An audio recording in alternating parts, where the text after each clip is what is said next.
മറ്റു വാർത്തകളിലേക്കാണ്. ആറന്മുളയിലെ LDF സ്ഥാനാർത്ഥി വീണ ജോർജിനെതിരായ cyber ആക്രമണത്തിൽ തിരഞ്ഞെടുപ്പ് കമ്മീഷനും ജില്ലാ കളക്ടർക്കും പരാതിയുമായി CPIM. സ്ഥാനാർത്ഥിക്കെതിരെ രൂക്ഷമായ സൈബർ ആക്രമണമാണ് സാമൂഹിക മാധ്യമങ്ങളിലേതെന്ന് പരാതിയിൽ പറയുന്നു. ഷിജോ കുര്യൻ പത്തനംതിട്ടയിൽ നിന്ന് വിവരങ്ങളുമായി ചേരുകയാണ്. ഷിജോ, എന്തൊക്കെയാണ് പരാതിയിൽ ഉന്നയിക്കുന്ന കാര്യങ്ങൾ?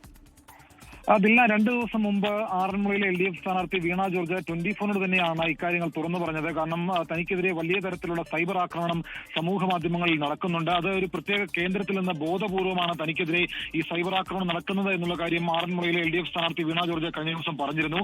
അതിന് പിന്നാലെയാണ് ഇന്നിപ്പോൾ ആറന്മുളയിലെ LDF സ്ഥാനാർത്ഥി വീണ ജോർജിന്റെ തെരഞ്ഞെടുപ്പുമായി ബന്ധപ്പെട്ട കാര്യങ്ങളുടെ ചുമതല വഹിക്കുന്ന ഓമല്ലൂർ ശങ്കരൻ, CPM നേതാവായിട്ടുള്ള ഓമല്ലൂർ ശങ്കരൻ ഇപ്പോൾ സംസ്ഥാന തെരഞ്ഞെടുപ്പ് കമ്മീഷനും അതുപോലെ തന്നെ ജില്ലാ കളക്ടർക്കും പരാതി നൽകിയിരിക്കുന്നത്. ഈ പറയുന്ന അതിരൂക്ഷമായിട്ടുള്ള വിമർശനം അല്ലെങ്കിൽ അതിരൂക്ഷമായിട്ടുള്ള ആക്രമണം സമൂഹ മാധ്യമങ്ങളിൽ LDF സ്ഥാനാർത്ഥി നേരിടുന്നുണ്ട്. കൃത്യമായിട്ടുള്ള ഇടപെടൽ ജില്ലാ കളക്ടറിന്റെയും സംസ്ഥാന തെരഞ്ഞെടുപ്പ് കമ്മീഷന്റെയും ഭാഗത്തു നിന്ന് ഉണ്ടാകണം എന്നുള്ള കാര്യങ്ങൾ കൂടി CPIM ആവശ്യപ്പെട്ടിട്ടുണ്ട്. വലിയ വിമർശനവും അതുപോലെ തന്നെ ആക്രമണവും LDF സ്ഥാനാർത്ഥി നേരിടുന്നുണ്ട്. പക്ഷേ ഇതേ സംബന്ധിച്ചുകൊണ്ട് കഴിഞ്ഞ ദിവസം തന്നെ ഈ പറയുന്ന UDF സ്ഥാനാർത്ഥി അബിൻ വർക്കിയോട് നമ്മൾ ഇക്കാര്യങ്ങൾ ചോദിച്ചിരുന്നു. ഈ പറയുന്ന കോൺഗ്രസ് പ്രവർത്തകരാണോ അല്ലെങ്കിൽ KSU പ്രവർത്തകരാണോ യൂത്ത് കോൺഗ്രസ് പ്രവർത്തകരാണോ LDF സ്ഥാനാർത്ഥിക്കെതിരെ ഇത്തരത്തിൽ ആക്രമണം നടക്കുന്നതെന്ന് ചോദിക്കുമ്പോൾ അത് മുഖമില്ലാത്ത ആളുകളാണ്, തങ്ങളുടെ ആളുകൾ ആരും തന്നെ ഈ രീതിയിലുള്ള സൈബർ ആക്രമണം നടത്താറില്ല, തന്റെയും അതുപോലെ തന്നെ LDF സ്ഥാനാർത്ഥിയുടെയും സമൂഹ മാധ്യമ പേജുകൾ നിങ്ങൾക്ക് പരിശോധിക്കാമെന്ന കാര്യവും അബിൻ വർക്കി പറഞ്ഞിട്ടുണ്ട്. എന്തായാലും വീണ ജോർജിനെതിരെ അതിരൂക്ഷമായിട്ടുള്ള സൈബർ ആക്രമണം നടക്കുന്ന പശ്ചാത്തലത്തിലാണ് ഇപ്പോൾ CPIM നേതാവ് ഓമല്ലൂർ ശങ്കരൻ സംസ്ഥാന തെരഞ്ഞെടുപ്പ് കമ്മീഷനും അതുപോലെ തന്നെ ജില്ലാ കളക്ടർക്കും പരാതി നൽകിയിരിക്കുന്നത്.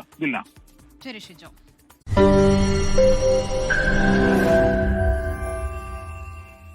ലോകത്തെവിടെയായാലും ഏത് സമയത്തും 24 വാർത്തകളും ഓഗ്മെന്റഡ് റിയാലിറ്റി പാക്കേജുകളും എക്സ്പ്ലെയിനറുകളും വിശദമായി കാണാൻ ഞങ്ങളുടെ YouTube ചാനൽ നിങ്ങൾക്ക് സബ്സ്ക്രൈബ് ചെയ്യാം.